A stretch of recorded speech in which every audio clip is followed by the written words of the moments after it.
experience brings, bearing in mind he's played obviously abroad and the Champions League and so on? I think it's the quality that he's got. You know, if you look at who I've brought, I've tried to add quality, and wherever they are fitness-wise, I need to polish them up a little bit, and then I've thrown them in quickly and assessed it because I felt our lads needed that boost.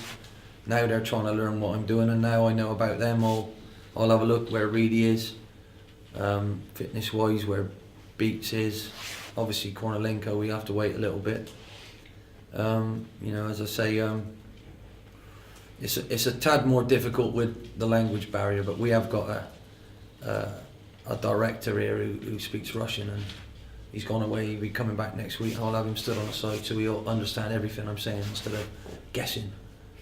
You know, luckily with the French fella Saladin Sabay, I've got 3 other French lads who know what I'm like, who translate it to. So he's actually getting what I want. You know, not himself, but he's getting it interpreted. Whereas I got no one who knows Russian. You know, luckily they all understand Bristolian, but not Russian.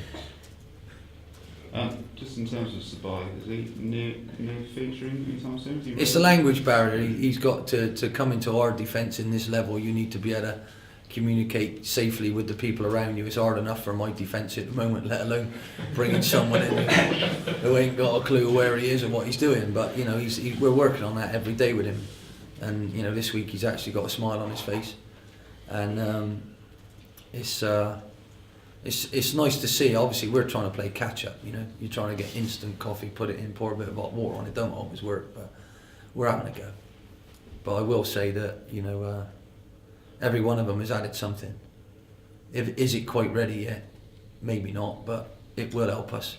We just got to get back to what we do and do it even better. That's what I think. Just also in terms of the injuries, can you just tell us a bit more about what happened with Richabka, what the injury is?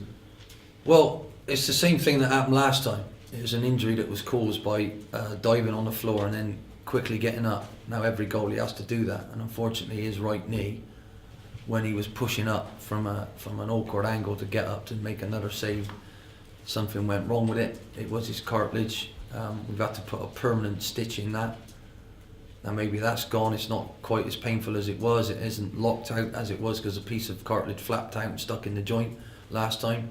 He's had that repaired, but that might have gone, that stitch might have gone, we don't know yet. But the symptoms are exactly the same. It was caused by the same movement, and it's in the same area with the same, not quite severity of swelling, but the same. So my physio's just told me he thinks he's done it again, which we always knew that. That's why we didn't put him in the 25. We knew we had to take our time with that, but unfortunately now the fella's chin's on the floor. It's just the worst thing in the world for him, but we're all hoping that my physio's got it wrong. I don't think so. And just finally, in terms of availability for the weekend, other injuries, Stephen Croney, is he? He's still out. And anything else from international week at all? Well, I haven't seen Charlie yet, and I haven't seen Phillips. I gave them extra time. Vaughan, I'm giving him next week off because he played 180 minutes last week, where my reserves didn't play, and I've been working. I didn't play him in the reserves. We got beat 4-0 because I didn't think that was right. They need to work with us and learn what we do, and the poor old youth team got thumped. So you know, I'll see how they are tomorrow. It's not ideal, but we'll have probably an hour and a half to get ready for Aston Villa, and I'm sure Aston Villa will have the same thing. But I'm sure if you've scored for England and you won 2-1, you're going to be buzzing, aren't you?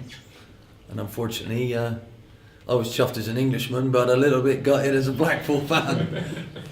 Booger. If I could say that on air. Booger. Anybody else but Aston Villa people scoring.